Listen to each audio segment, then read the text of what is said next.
So how did it all unfold diplomatically speaking as far as Operation Sindoor is concerned? Who spoke to whom? This is what government sources are telling us here at Times Now. Now, External Affairs Minister Dr. S. Jaishankar had a phone call even before Operation Sindoor on the 1st of May with the US Secretary of State Marco Rubio. The External Affairs Minister told him that we will hit terrorists in Pakistan and there should be absolutely no doubt about it. Similarly, India communicated to several countries about its intentions, and many, including several European countries, privately said that they understood the reason for India's response. On the 9th evening after Operation Sindoor had happened on ground, there was a call between United States Vice President J.D. Vance and Prime Minister Modi. In this briefing, the US assessed that there was a high potential for dramatic escalation of fighting from Pakistan's side unless they are given an off-ramp. The Pakistanis needed an off-ramp that was acceptable is what was communicated at this meeting.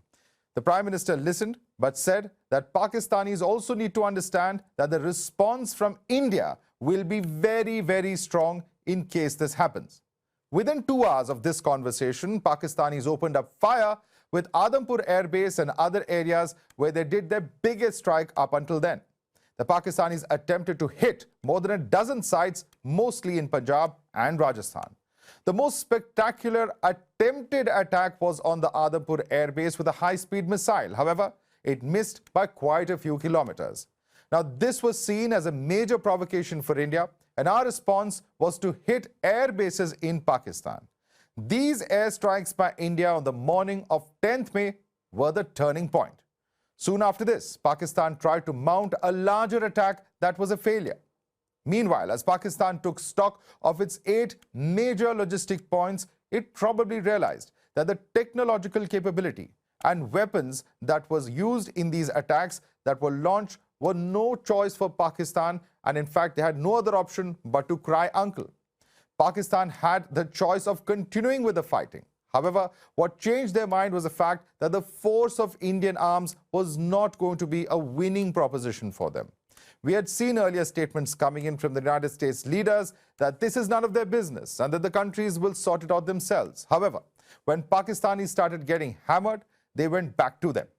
US Secretary of State Marco Rubio later called External Affairs Minister S. Jaishankar, and he had then spoken to Pakistan's Chief of Army Staff Asim Munir Biden.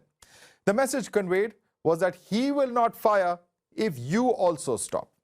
Earlier too, External Affairs Minister Jaishankar had mentioned to Rubio about the existing channel of communications, that is the Directors General of Military Operations of the two countries who have an existing hotline, and that is where this has to be raised. India made it clear that talks should be between the DGMOs and no one else. Later, the Pakistan DGMO requested for time with his Indian counterpart at 1 p.m. on the 10th of May. The Indian DGMO was in a meeting and the call later happened at 3:35 in the afternoon. Earlier, incidentally, India had informed Pakistan's Director General of Military Operations on the 7th of May itself that it had conducted strikes on terror infrastructure and not on military infrastructure in Pakistan. Now, this was soon after the Indian Army put out a statement. However, the Pakistan DGMO did not respond at that point of time. He asked for time to speak to his Indian counterpart only after India conducted the airstrikes on their air bases.